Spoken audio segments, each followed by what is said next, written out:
Hi everyone, in this video we're going to talk about promise in JavaScript. We are going to know what is a promise and how to create a promise.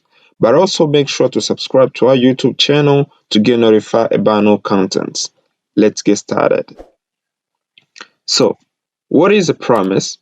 As you can see, a promise it is an object that can return a value or resolve a value.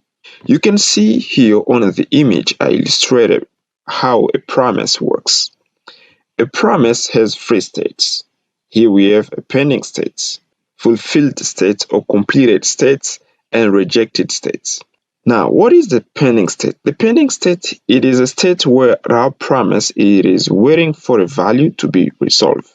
The fulfilled state, it is a state where our promise has already resolved a value, and if our promise it doesn't succeed to resolve a value, it is going to reject an error. This is the final step of a promise, is where a promise failed to resolve a value and then it can reject an error. Now, this is the syntax that we can use to create a promise. Let's open VS Code and see how it works. Alright guys, here I have already created, I have an HTML file, and within the body tag there's a script tag which links to promise1.js file. So where we are going to put our JS code, and then let's move in the promise.js file. Now let's create our first promise. Now to create a promise, we're going to store it in a variable. Let's say let's promise, and then our promise it is going to resolve a username. You're going to use the new keyword, and then we're going to pass the promise constructor, and our promise it is going to have a callback in parameter. We're going to take a callback, and a callback it is going to have two values, resolve and rejects. If you're not familiar about callback, I invite you to check it out my video where I talked about callback. Now here you need to pass a callback here, resolve and rejects. These are two parameters that our callback needs, and then here we're going to return or resolve a value. Let's create here, let's username, let's say Bob, and then we're going to resolve the username. Here, if our promise failed to resolve the username, it is going to reject.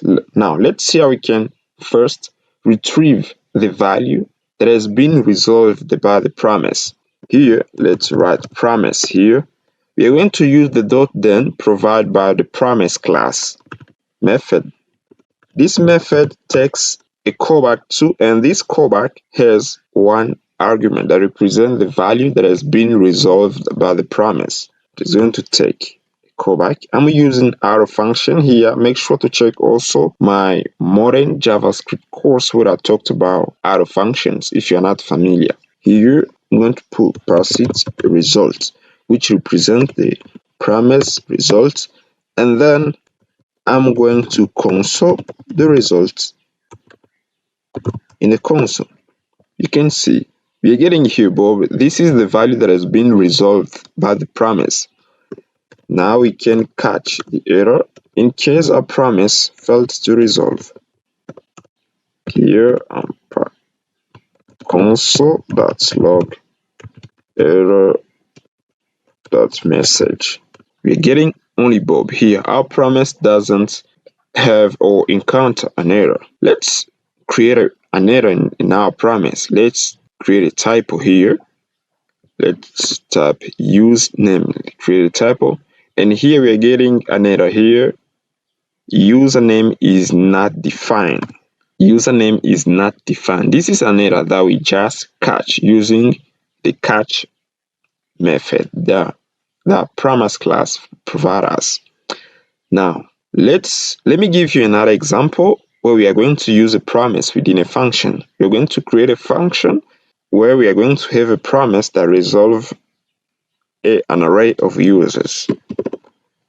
Function gets users, and then our promise is going to have an array of users, and then this is going to be an array. We're going to return a promise. We're going to pass it callback, resolve users, and then our promise is going to reject an error in case our promise failed to resolve a value. Now here we are going to call get user. You can see here the get user method, it is returning a promise. And here let's create an array of names, Chris. I'm going to pass Bob, John, so on. And here we're going to pass our array in the promise, and now we are going to use the .then method, and then we are going to pass it a callback user.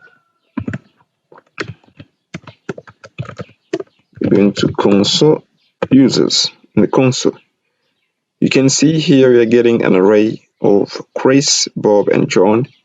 And then if we have an error inside our promise, we are going to catch it, console.log error. We don't get here an error because we don't have any issues within our get users promise. Now let's remove here in the first promise that we have created, we have added a typo.